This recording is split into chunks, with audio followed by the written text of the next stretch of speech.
Ya, selamat sore pemirsa. Hari ini hari Senin 3 Desember 2024 ya. 2025 hanya tinggal menghitung hari ya, dimana kita banyak yang mengkhawatirkan nanti di tahun 2025 banyak terjadi sesuatu yang gak baik lah, karena diperkirakan atau diramalkan akan terjadi banyak kekusutan dalam hal ekonomi. Tapi ya kita doakan mudah-mudahan kita nanti di tahun 2025 yang akan datang adalah tahun dimana kita banyak cuannya, banyak pendapatannya, banyak pemasukannya, banyak keuntungannya. Yang udah gulung tikernya dibuka lagi, yang masih pengangguran, masih belum dapat kerja, mudah-mudahan dapat pekerjaan. Dan yang pasti mudah-mudahan di tahun 2025 mudah-mudahan banyak yang insaf, banyak yang nyadar, banyak yang sadar kalau selama ini ternyata yang mereka bangga-bangga, apa yang mungkin kita lakukan selama ini ternyata itu adalah hal yang kurang bagus lah, hal yang gak oke gitu. Jadi belum tentu ketika kita melakukan sesuatu itu kelihatannya baik, padahal sebenarnya mah enggak sama sekali gitu ya. Oke, jadi teman-teman semuanya, kita doakan aja mudah-mudahan hal-hal yang baik datang menghampiri kita pada tahun 2025 yang akan datang. Karena di awal tahun 2025 juga kita akan sudah menyambut datangnya bulan yang penuh kebaikan, bulan yang penuh dengan rahmah, bulan yang penuh dengan ampunan, bulan yang penuh dengan keagungan, sekaligus bulan dimana insya Allah apapun doa kita, apapun permintaan kita, apapun hajat kita dikabul oleh Allah Subhanahu wa Ta'ala, yang tidak lain dan tidak bukan adalah bulan suci Ramadan. Insya Allah kalau gak ada perubahan,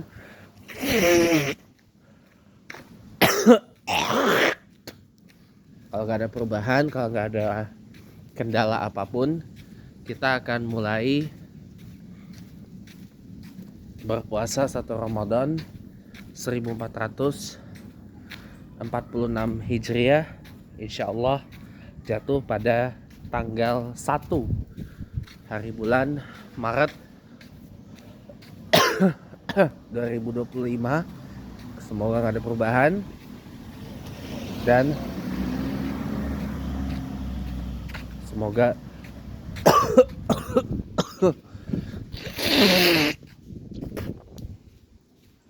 bisa kita laksanakan secara serentak ya di 1 Ramadan 1446 Hijriah nanti. Mudah-mudahan Allah Subhanahu wa Ta'ala memperpanjang umur kita dengan penuh keberkahan, dengan penuh kesehatan hingga bulan Ramadan ini. Nah, berhubung kita udah masuk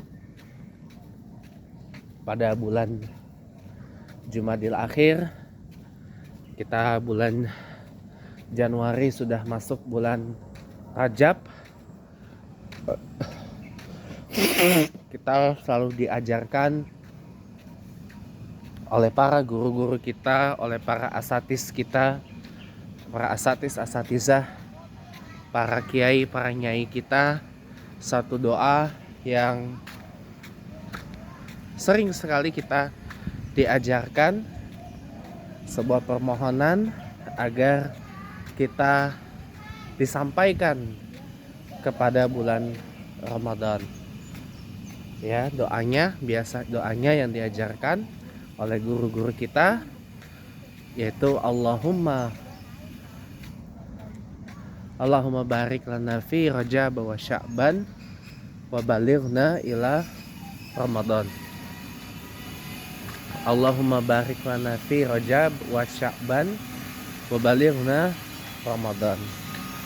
Artinya, ya Allah, berkahilah kami, berikanlah kami keberkahan di bulan Rajab dan Sya'ban, dan sampaikanlah kami kepada bulan Ramadan. Tuh. Ini doa ini selalu diajarkan dan selalu kita panjatkan setiap kali kita songsong bulan Ramadan setiap tahunnya. Nah, sekedar mengingatkan kembali ya, agar tidak terjadi miss ya. Kita di Indonesia ini menggunakan dua metode dalam penentuan kalender Hijriyah ya. Yang pertama adalah metode Ru'yatul Hisab. Jadi dihitung. Nah, ini teman-teman Muhammadiyah yang pakai ini.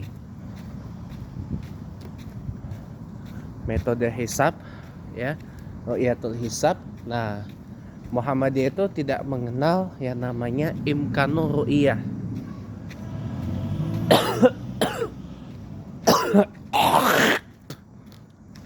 Imkanur ru'yah itu artinya kalau sudah terlihat pernyataan kalau bulan baru itu sudah teramati. Nah, Muhammadiyah itu menggunakan wujudul hilal.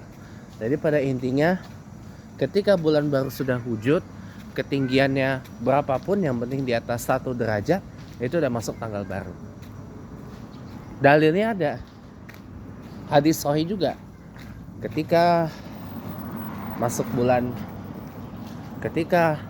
bulan tak terlihat, maka hitunglah dari bulan sebelumnya. Jadi Muhammadiyah sudah bisa memprediksi kapan jatuhnya 1 Ramadan dan 1 Syawal serta 10 Zulhijjah, karena dihitung dari jauh-jauh hari berdasarkan perputaran bulan mengelilingi bumi, karena kita bulannya bulan Komariah, bukan bulan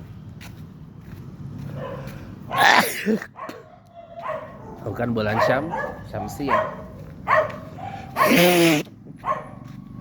Itu bulan Syamsiyah. Kalau bulan Syamsiyah itu bulan matahari, bumi mengelilingi matahari. Itu bedanya. Makanya disebut lunar kalender. Kalau kalender Hijriah itu disebut lunar calendar. Sementara kalau kalender Masehi atau kalender Gregorian itu kalender solar calendar. Kalender dari bumi mengikuti matahari. Perputaran bumi mengelilingi matahari. Itu beda. Nah, kawan semua,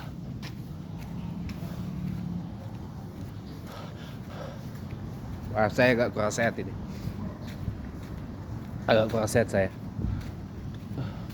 Tapi semoga ya saya baik-baik aja. Nah, saya tadi mau ngomong apa ya? Nah, bedanya dengan Nahdlatul Ulama itu menggunakan metode Ru'yatul Hilal. Jadi bulan baru mesti dilihat. Nah, ini yang dipakai oleh Kementerian Agama Republik Indonesia dari dulu.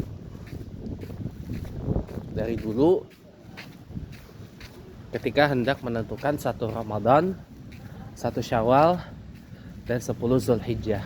Jadi dilihat dulu bulan barunya. Dalilnya hadis Nabi, berpuasalah kamu ketika melihat bulan, berbukalah kamu ketika melihat bulan, berlebaranlah kamu ketika melihat bulan.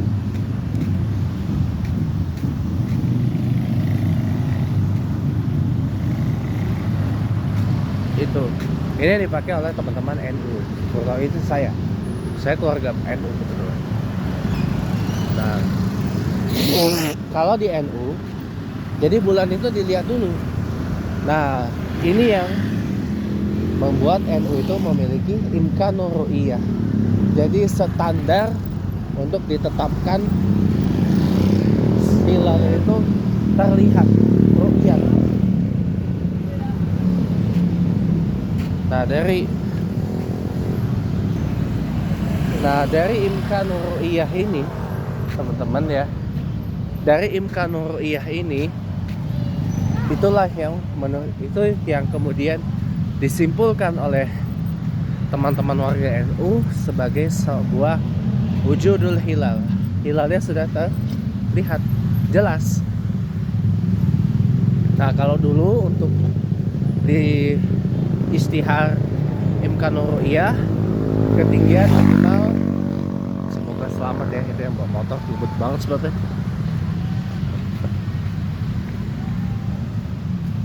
Imkanur ru'iyah itu ketinggian minimal 2 derajat. Elongasi atau kemiringannya bebas, yang penting 1 derajat. Nah, ketika ada kesepakatan sebuah forum yang namanya Mabims. Mabims itu Menteri Agama Brunei, Indonesia, Malaysia, dan Singapura. Nah, disepakati ada perubahan untuk kriteria pengistiharan imkanur ru'iyah, yaitu ketinggian minimal untuk dinyatakan imkanur ru'iyah sudah terlihat wujudul hilalnya itu 3 derajat, naik dari sebelumnya 2 derajat jadi 3 derajat. Elongasi atau kemiringannya 6,7 derajat minimal untuk dinyatakan terlihat wujudul hilal. Itu kriteria untuk diistiharkan imkanur ru'iyahnya dan kemudian diistihar wujudul hilal. Jadi makanya teman-teman, ketika hendak memutuskan ya, apakah malamnya kita bisa melaksanakan salat tarawih apa tidak, itu kita harus menunggu dulu. Kalau di sini tuh rutin digelar ada yang namanya sidang isbat. Jadi tidak diumumkan langsung setelah dipantau, tapi ada sidangnya. Karena kan di Indonesia ini kan ormas Islam ini banyak, teman-teman. Ormas Islam ini banyak dan masing-masing dari mereka juga melakukan ya namanya ru'yatul hilal, pengamatan hilal. Ya. Jadi dikumpulkan, dimusyawarahkan untuk kemudian hasil dari pemantauan laporan dari ru'yatul hilal itu bisa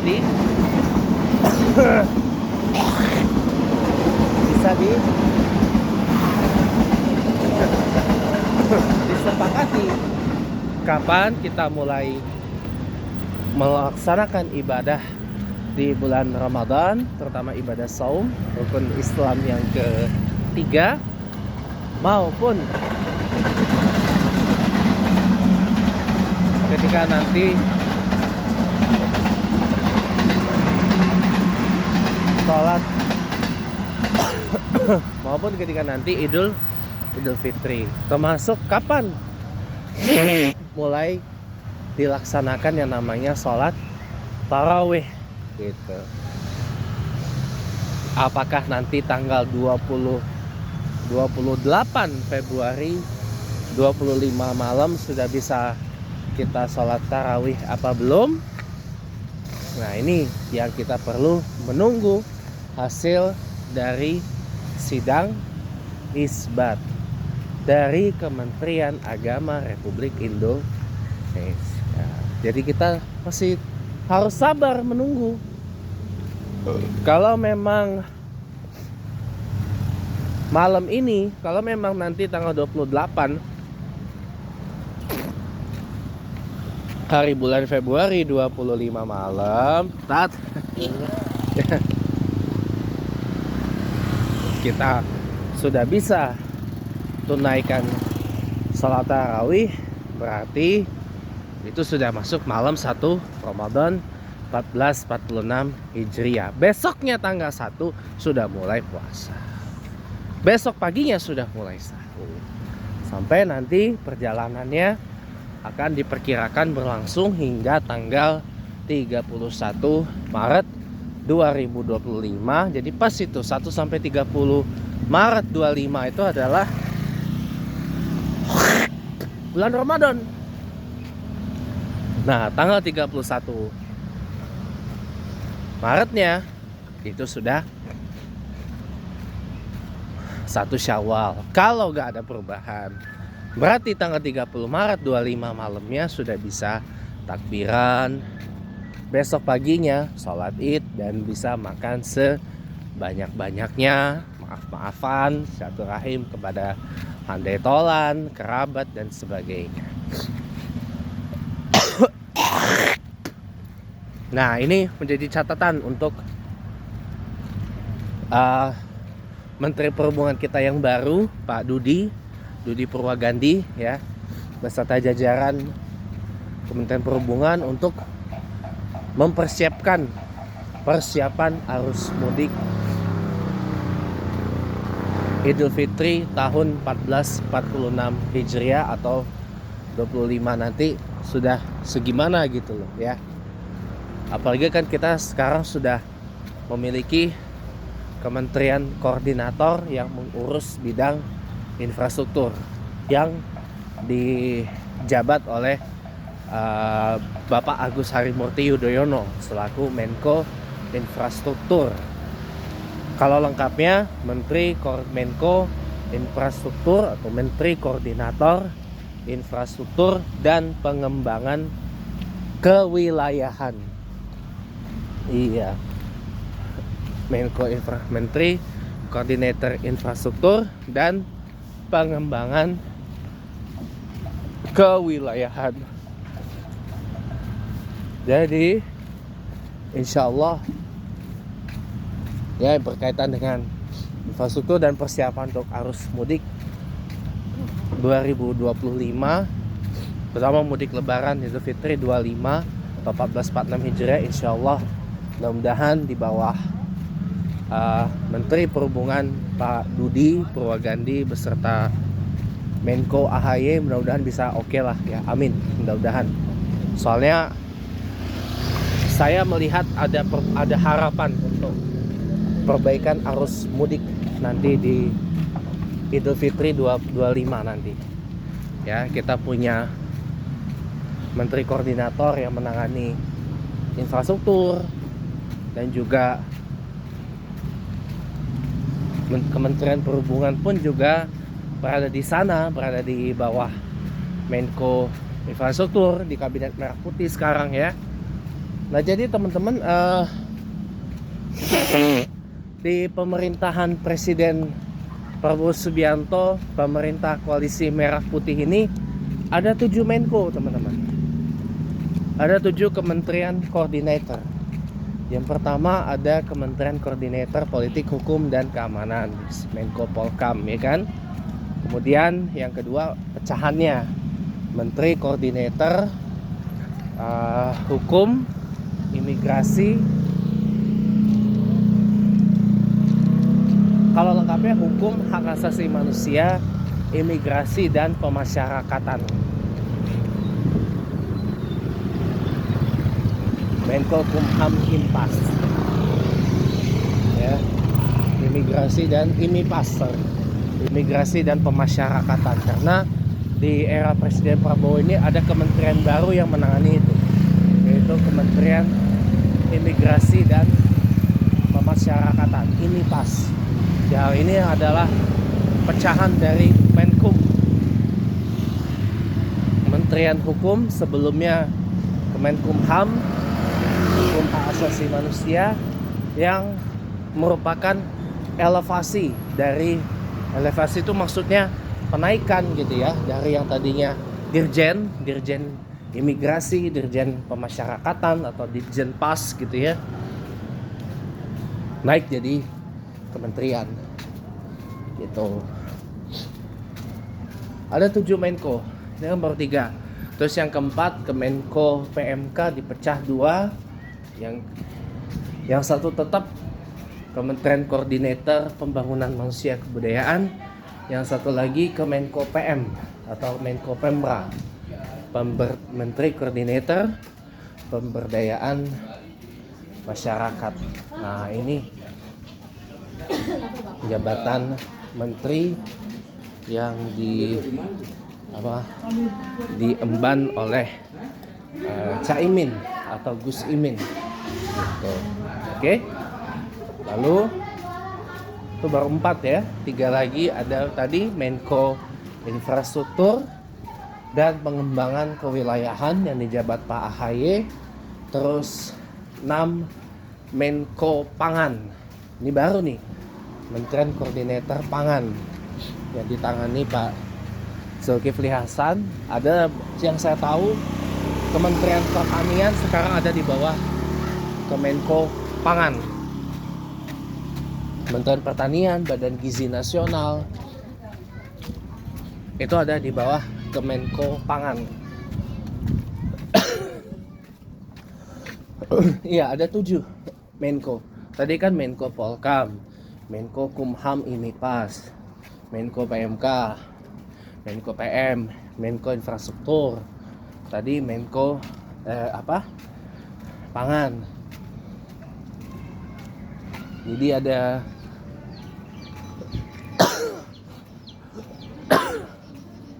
satu lagi saya nggak hafal.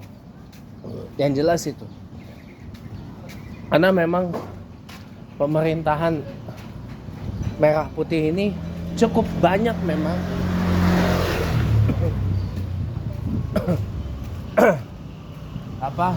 kementerian-kementerian yang dipecah dari yang sebelumnya satu, dan ada juga yang baru. Yang baru tuh kayak, maksudnya benar-benar baru ya.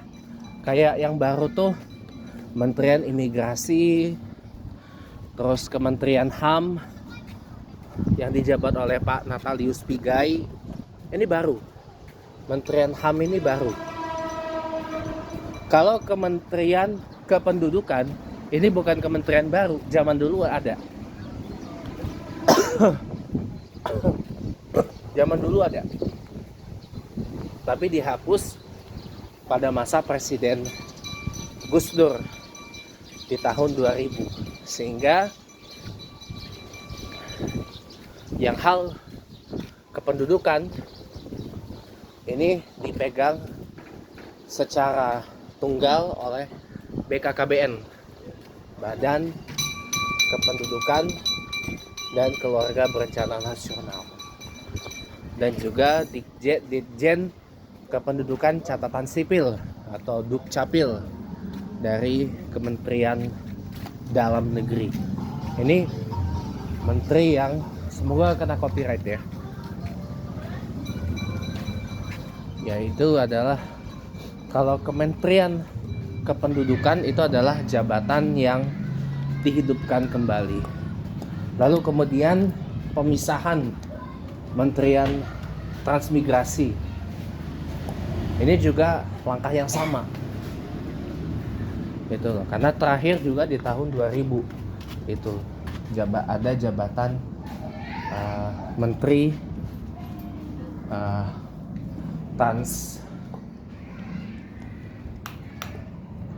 Transmigrasi. Gitu. Jadi